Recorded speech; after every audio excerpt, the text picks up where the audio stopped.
que llegue.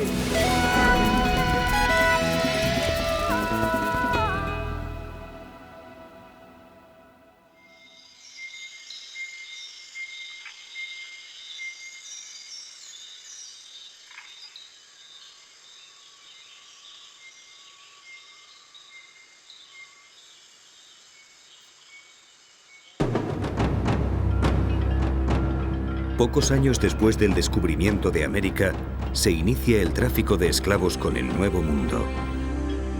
Durante más de 3 siglos, los buques negreros no cesaron de realizar sus siniestras singladuras, cargados con su vil mercancía humana.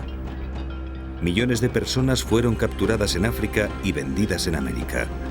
A finales del siglo XVIII, solo en Haití, había una población de 2.900.000 esclavos africanos.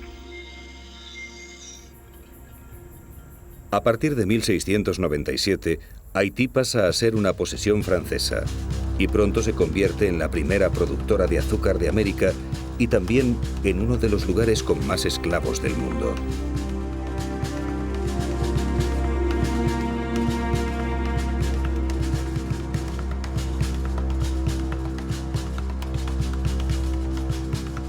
Hoy podemos encontrar algunas de las antiguas haciendas azucareras convertidas en museos.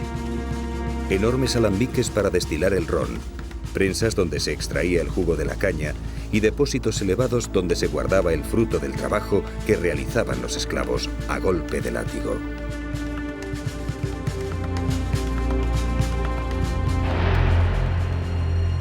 Las condiciones de vida de los africanos cautivos en estos patios eran atroces.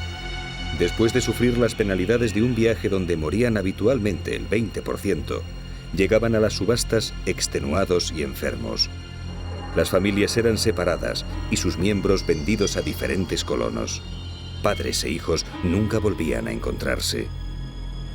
Los capataces aplicaban duros castigos a los que no se empleaban a fondo en su trabajo, y los cazadores de esclavos huidos sometían a sus presas a tormentos ejemplares que llegaban a ocasionarles la muerte. Muchos sucumbían víctimas de las heridas que les producían los pesados grilletes, o deshidratados al sol, encadenados a estas siniestras cruces.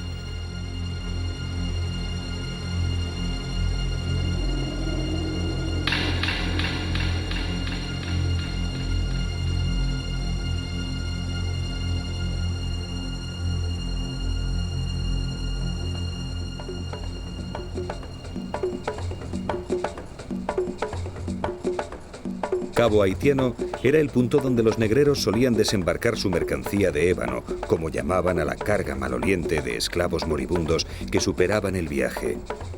Hoy es una de las ciudades coloniales más bellas de Haití. Sus casas nos hablan del pasado opulento de los colonos franceses que dirigían las plantaciones de caña. La población negra de la colonia, a finales del 18, llegó a ser de unos 3 millones y las dificultades para controlarla eran cada día mayores. Los negros que se fugaban, los llamados marrones, se escondían en las montañas y se organizaban en grupos rebeldes muy numerosos. Los rumores sobre la Revolución Francesa dieron nuevas fuerzas a los insurrectos. Boukman, el líder de los marrones, organizó una gran ceremonia secreta en Bois Caïman. Aquella noche del 14 de agosto de 1791 se sacrificó un cerdo negro y todos bebieron su sangre. La revolución de los esclavos había comenzado. La consigna era clara: cortar cabezas, quemar casas y arrasar plantaciones. En pocos días murieron más de 1000 blancos. Los aterrorizados colonos dieron pie a la leyenda de que los negros pactaron con el diablo la noche de Bois Caïman. Muchos esclavos fueron apresados y ejecutados. El marrón Macandal fue quemado vivo, convirtiéndose en el mártir legendario que todavía hoy es invocado en las ceremonias de vudú. Toussaint Louverture se erigió en líder de los negros y puso en pie una rebelión que duró 10 años, hasta que el día 1 de enero de 1804 Haití proclamó su independencia, convirtiéndose en la primera república negra del Nuevo Mundo.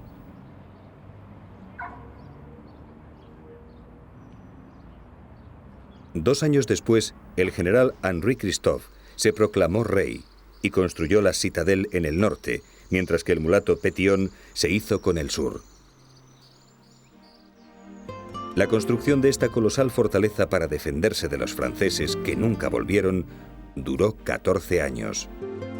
Cada piedra tenía que transportarse a mano hasta 980 metros de altitud.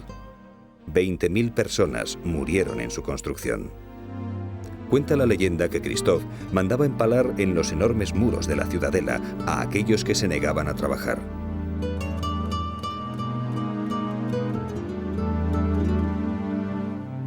Podía albergar a 10.000 personas y por su situación geográfica era prácticamente inexpugnable. El rey Christophe acumuló un arsenal de más de 250.000 balas para los diversos tipos de cañones que instaló en sus cientos de troneras. La Citadel, la mayor fortaleza del Caribe, quedó anclada en las montañas como testimonio de la lucha del pueblo haitiano por su independencia.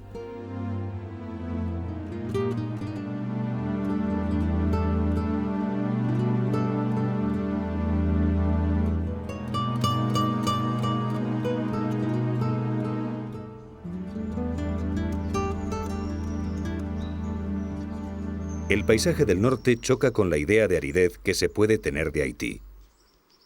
En esta región, donde el rey Christophe parece seguir reinando, los bosques son frondosos y llenos de vida.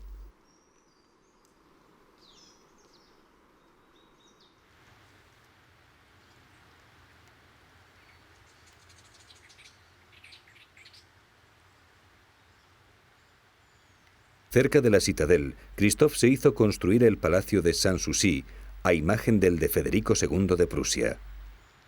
En 1820, al pie de sus escaleras cerca de la iglesia, el excéntrico rey terminó con su vida disparándose una bala de oro con su revólver de plata.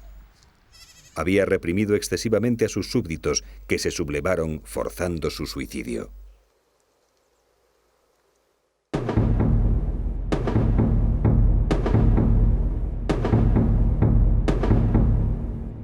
Un sencillo monumento le une a los otros padres de la patria en lo alto de una loma cerca de Cabo Haitiano. En este tiempo de lucha, pese a las autoridades coloniales y a la represión de la Iglesia, el fenómeno vudú había nacido. Las divinidades africanas que viajaron en las mentes de los esclavos se habían conjugado con la doctrina católica de los colonos. Una nueva religión había nacido.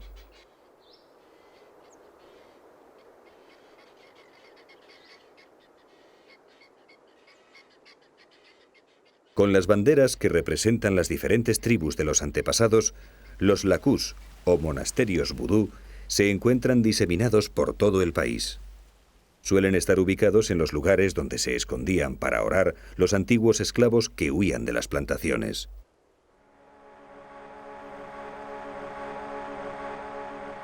El vudú es una religión íntimamente ligada a la naturaleza. Muchas de sus deidades moran en ríos, valles y montañas.